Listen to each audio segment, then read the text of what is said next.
structure is composed of a lot of different stuff, but here's primarily what we're going to be looking at. We're going to look at the cerebellum in depth. We're going to look at each lobe of the brain: temporal lobe, parietal lobe, occipital lobe, frontal lobe, limbic lobe.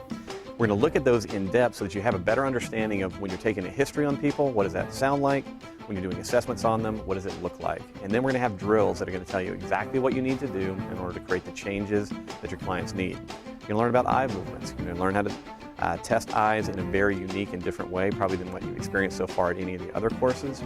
And ultimately then that information is going to tie together, like I said, everything that you've already heard from RI, S&T.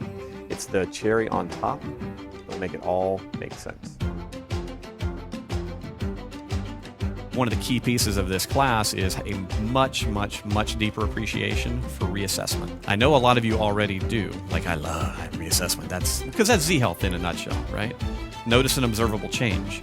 But a lot of what we're going to do in here is we're going to expand what we're observing. Because one of the things that you'll find out as you go more deeply into this material is that the best people in the world at this stuff are really those that see the most.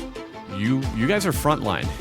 You may run into people that have stuff, and if you see it, you're going to do them the best service ever by discovering it. You never discover it if you never test it. So what's cool is we've actually moved into an arena in the world in which we can take people so far beyond what was what was possible. So what's happening is technology and academia and knowledge and application and lifestyle are all allowing us to explore things for optimization. But understand that at the most basic level, human beings are really tough, and they figure out how to get through stuff. We're just trying to figure out how to help people that are more broken, or help people that are trying to push the absolute limits of human performance. The smarter you are, the better you move, the more you push your brain to change regularly, the more injury resistant you become.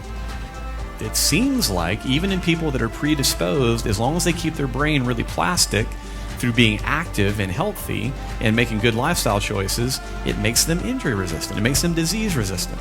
But I do strongly, personally believe that if we take care of people utilizing the information in this class, we may literally prevent serious neural deficits from ever occurring, like Parkinson's disease, like Alzheimer's. That's, as I said, that's one step outside of kind of the proven realm right now, or maybe two steps. There's a lot of indications pointing that way. What's going to happen from this is you're going to get much more kind of sniper sharp with regards to how and when you apply stimulus for the brain. And your results are going to go up. And you'll spend a lot less time being frustrated. Whether you know Dr. Cobb or not, one of the things that he is best at and most skilled for is the ability to take the very complex and make it simple and make it applicable right now. So if you haven't had the pleasure of coming and learning from him directly, this is your opportunity.